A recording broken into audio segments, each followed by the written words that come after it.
Hey guys, Professor Bill, Comic Book University, and the Incredible Hulk, issue number 25. I usually don't just jump into a story, but I've reviewed the first several of these issues way back when I was still doing comic book reviews, right? And then I just took a break. Anyway, back. And this issue, God of Thunder, Son of Wrath. You know who they're referring to, right?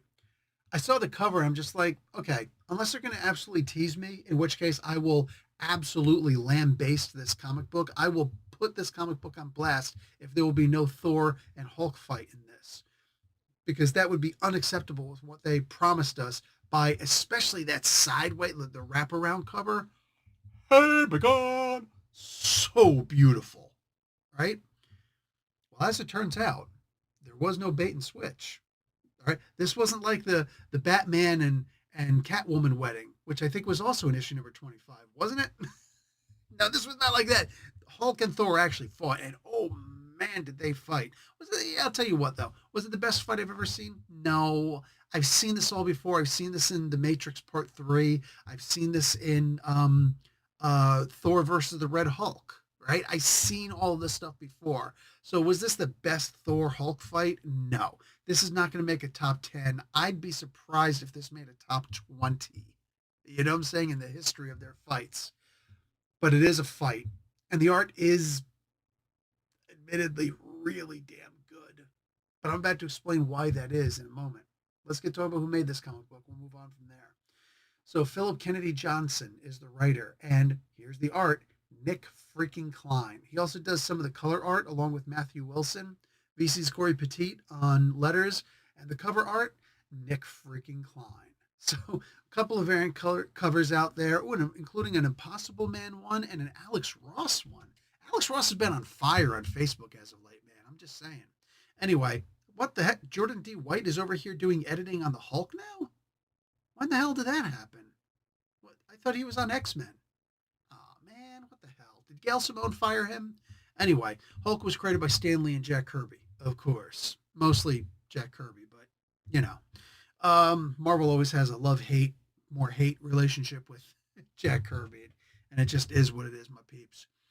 So the one chick who's in here, I forget her name. I'm surprised that she's actually still with Hulk. You guys let me know in the comments, please. Is it worth reading some of these? Because it's really weird. Like, what's her name? Charlie Tidwell. Yeah, Charlie.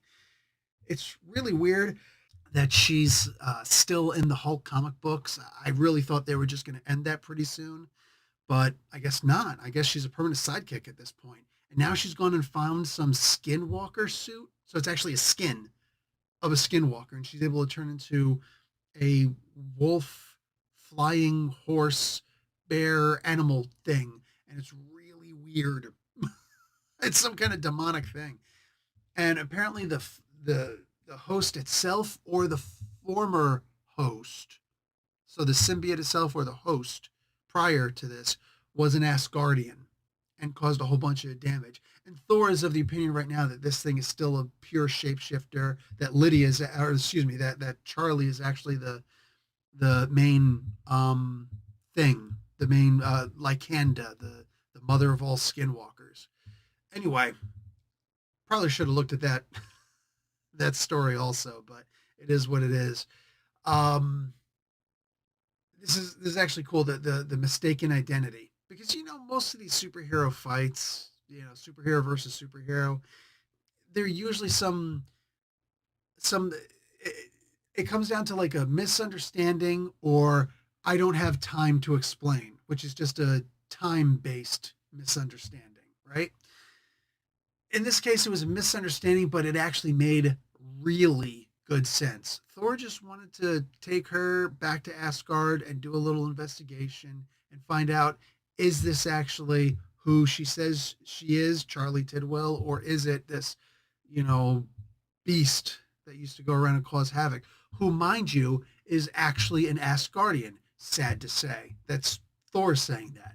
So, of course, he's got jurisdiction over her. There's extradition policies here in America, you know what I'm saying? Including to Asgard, I would imagine, or at least as long as Thor is there.